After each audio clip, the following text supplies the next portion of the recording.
Sup, Nerdmigos? I'm the Jive talking nerd John Norgrove, and this is Nerd Jive. Today's episode is brought to you by being a little hungover. Let's get this shit fucking done. I got notes. I'm so tired, man. I don't want to do anything. Okay, so we're gonna start off with some fairly depressing news. I imagine most of y'all already heard about this, but I'll just cover it real quick. So Bill Paxton passed away, which is incredibly depressing. I was looking at the guy's IMDb list today. He's been in so many things for so long. He passed away at age 61. And they're saying the cause of death was complications during surgery. So that's awful to hear. Bill Paxton passed away. We had another death that I didn't hear about until I was looking up the Bill Paxton thing, and then I saw another article. Neil Fingleton passed away. So he plays Mag the Mighty on Game of Thrones, the giant in Game of Thrones. He passed away from heart failure. He was 36 years old, which is incredibly young for somebody like that to pass away. Now, he suffered from the condition that causes his body to continue to grow. He was like 7'7" when he passed away. But I mean, 36, man, that's far too young for him to have passed away. And the last piece of depressing news, but not nearly as depressing as somebody passing away, is Patrick Stewart has said he is done with being Professor X.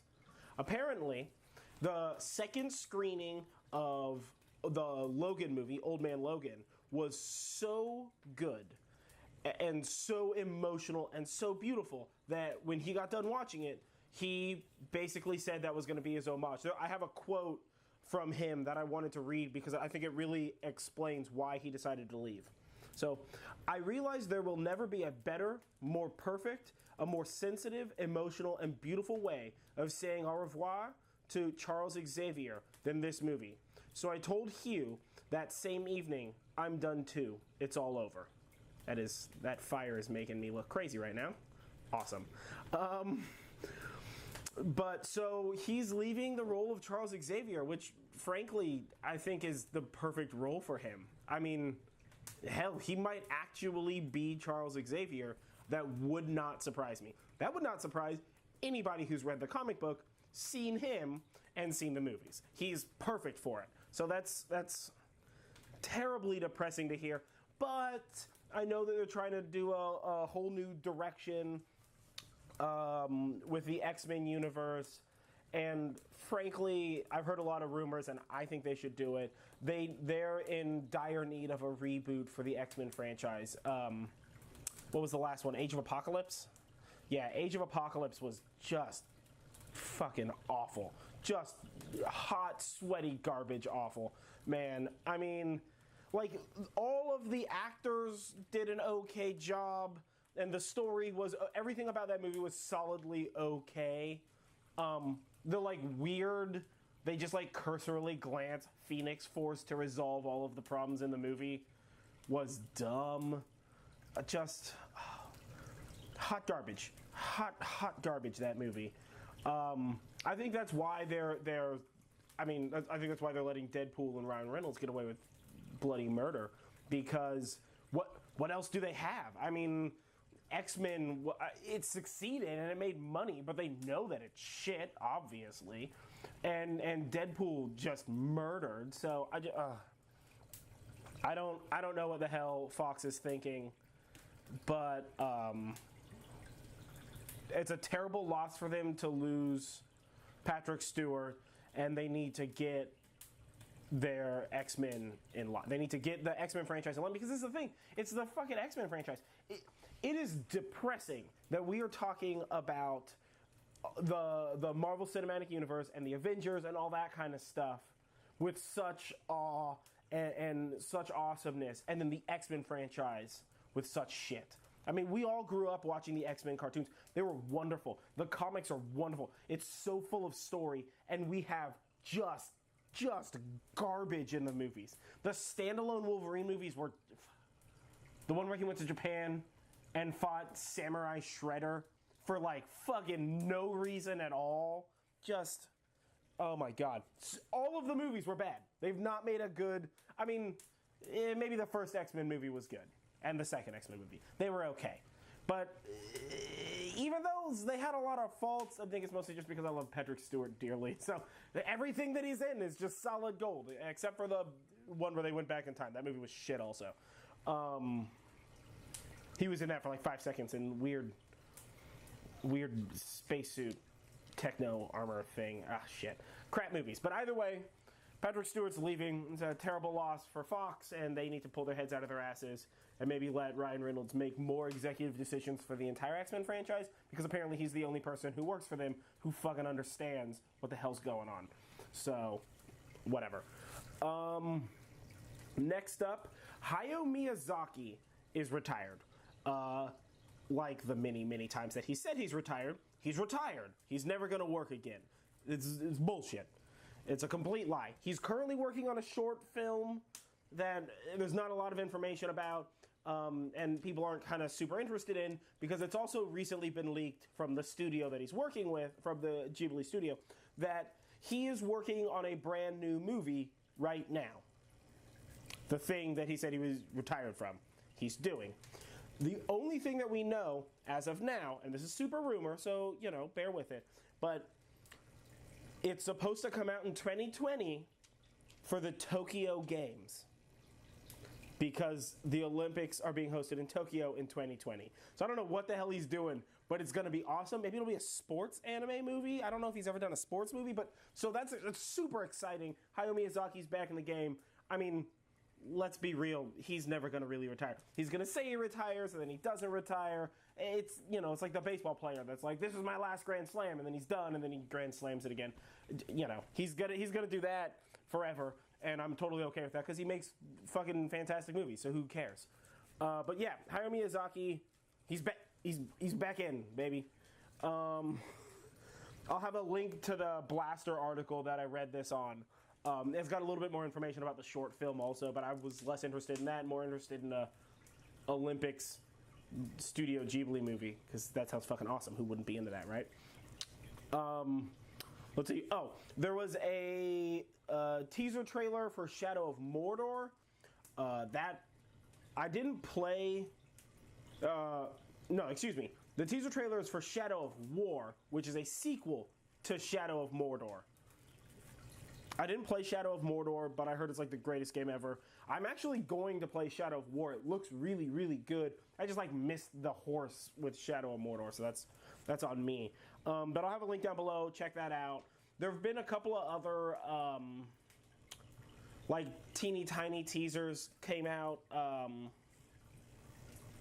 The show we just watched talked about one, Bright or something, is like a Netflix trailer that just came. It's like a 30-second trailer. It's got Will Smith in it, and I love Will Smith dearly, so I'm 100% going to watch it. But like that looks odd. It's like weird, like modern day, but it's got like vampires and I don't know, maybe like orcs or something in it. It looks pretty cool. I'll link that below. And then I'll also link below, it's a trailer for this Korean movie. It's called, let me look it up real quick. It's called Train to Busan. So it came out last year, so you can get it on iTunes or on YouTube for like, I think it's like $5 to rent it, to watch it. I watched the trailer, and like I'm probably gonna watch it tonight or maybe tomorrow night, because we have some other movies we need to watch tonight. But it's basically like Snowpiercer, you know, people are trapped on a train, but not shit. So it doesn't have all the weird like not explaining what the fuck's going on in Snowpiercer things going on. And it's a fucking zombie movie, right? So like Snowpiercer, and precursor to Cabanari of the Iron Fortress. Yeah, well, it's kind of like Cabanari of the Iron Fortress a little bit, but like it's set in modern days. But so it's set in modern days, and it's like a dad and his daughter get on a train to Busan. Obviously, name of the movie. Like at some point in time, someone's gonna be like, "This is supposed to just be a train to Busan," and everybody's gonna be like, "Ah, they did the thing where they said the title of the movie in the movie." But it's gonna be in Korean, so we're not gonna be that excited about it. But like, they get on a train right as the zombie apocalypse starts, and it's like the train is having to, you know, suffer through zombie apocalypsiness. I'll link the trailer below. If you like horror movies or zombie movies or any of that kind of stuff, watch the trailer. It looks so fucking good. Holy shit. I don't even know how I found it. Oh, I was just like on the internet today, and somebody was like, "Oh, these underrated movies that like nobody's watching, but were super badass." And there was like a list of them, and this was on it, and I was like, "Oh, like a Korean zombie movie. I love zombie movies. I'll check it out." And I watched a trailer, and like immediately text Julie and was just like, "We need to see this now. This looks so good. Like just absolutely phenomenal." So check that out. That looks awesome. So I'll link that below also. And then the last thing I wanted to talk about today was just a little bit of nerdy, sciencey stuff. All right, so this company, MediaTek, developed a 10-core, 10-nanometer architecture smartphone processor. Let me read the architecture on this processor. This is insane, right? It's supposed to come out like next year. They designed this to be like incredibly thermally efficient. So it's faster, more energy efficient, and cooler than what's currently in like the best tech out right now. So it's a tri-cluster architecture consisting of two powerful Cortex A73 cores clocked at 2.5 gigahertz, four mid-range A53 cores at 2.2 gigahertz, and four battery-friendly A35 cores at 1.9 gigahertz. And then an 800 megahertz PowerVR Series 7 XT Plus GPU. So it's a fucking 10-core CPU that can like select a cylinder, if you will, for throttling it down to hyper efficiency or throttling it up to like melt your face so you can play games and stuff. It's awesome. It's a really long article. Yep, camera lost focus for a second there. It's a really long article, but it's totally worth it. I'll link it below. And then the other piece of cell phone news was this company Oppo unveiled a 5 times optical zoom for a smartphone camera. So as opposed to the 7 Plus that I have has a standard lens, and then it has like essentially like a 2 times multiplier lens, right? This has a standard lens, and then it has a 5 times multiplier lens, but it's set like this in the camera. So it's set lengthwise. All right, and it uses essentially like a periscope. So it has like a standard lens and then a prism and then a whole bunch of lenses stacked in there. I'll link the article. It's pretty in depth, but it's really cool, man. I mean, we're starting to blur the lines, like deep blur the lines between this camera and the camera that I'm recording this on. That cost about the same as a cell phone, but can only take pictures, and this can do all the cell phone-y things that it can do. So it's starting to blur those lines, man. I mean, absolutely fascinating piece of technology. So I'll have that linked below as well. But that was the news that I wanted to talk about today. We've been rambling for a while, so maybe I'll stream tomorrow. I keep saying maybe I'll stream one day, and then I get lazy. I did just get Akiba Strip. I've been watching it. I think on Wednesday I'm gonna mostly do anime review stuff, just because there's been like a shitload of animes Julie and I have been watching, and they're super good, and I want to talk about them, get you guys into some good anime. So I'll probably do that on Wednesday. But I just bought this game, Akiba Strip. It's an older game, but you're basically going around Akihabara, trying to defeat like man-made vampires.